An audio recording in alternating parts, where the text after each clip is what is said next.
Hello viewers, welcome back to my channel.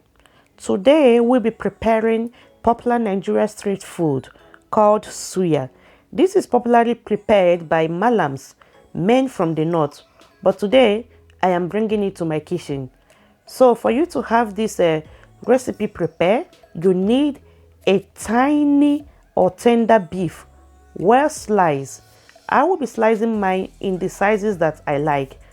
Once you take it, you put it direct to your mouth. I don't want them to be large. It's a perfect size for me. So you can do the same.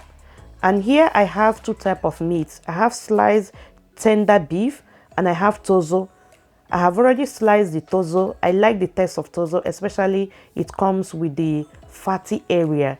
You cannot enjoy meat when it is not fatty. Don't eat too much, but just a little fat of it. It makes the meat so enjoyable. So I will be cutting them in the tiny pieces that I like. It's already done. Yeah.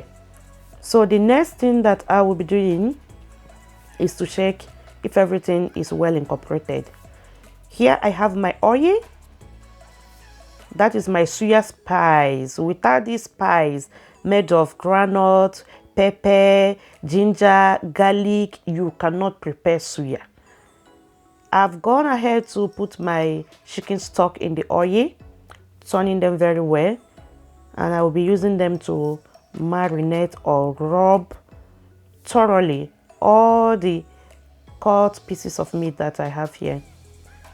So I'll go ahead to do that now, using the brush to rub gently and gently all over the meat.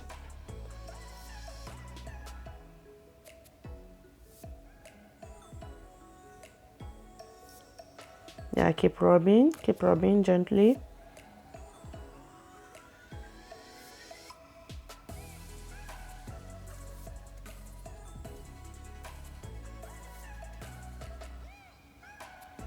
After that, I will go ahead to put the meat into the steak.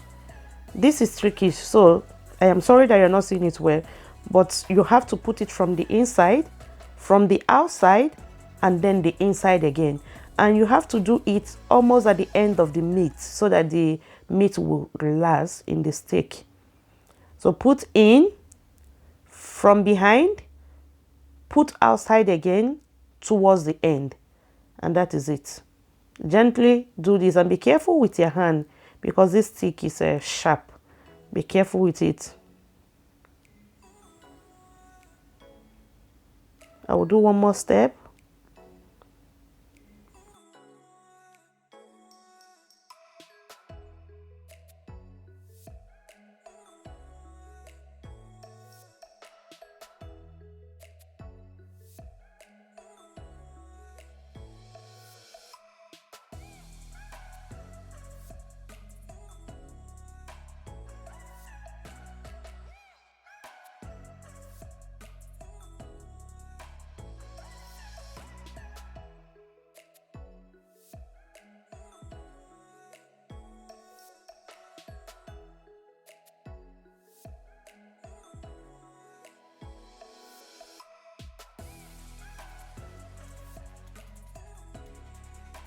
Here I am cutting the meat with the suya spice.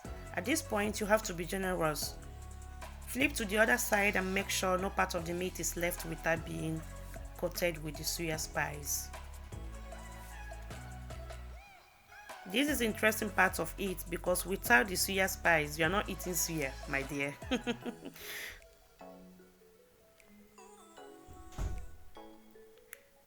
You also do the same with the oil. Marinate or coat it with oil as well. The oil will help it to cook or to dry without being so strong. It has to be tender when you are eating it. You don't want to be suffering when you are eating suya or your teeth is paining you. It will make it to be so tender. Preheat your oven at 180 degrees. This suya will be in there for 25 minutes.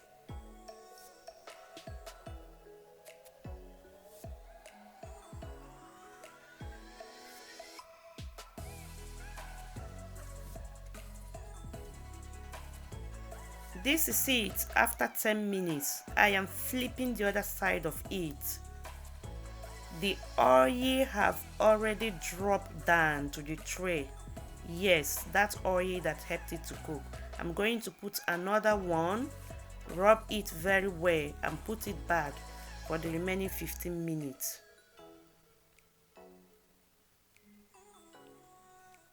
And after 15 minutes, this is our suya. It's ready.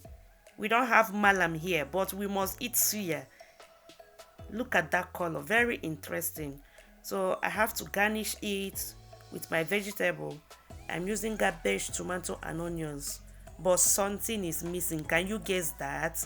Something is missing. Without it you can't eat suya. Yes, it is here, our almighty formula, suya spice. So please, if you enjoy watching, subscribe, like and share, and I will see you in my next video. Bye.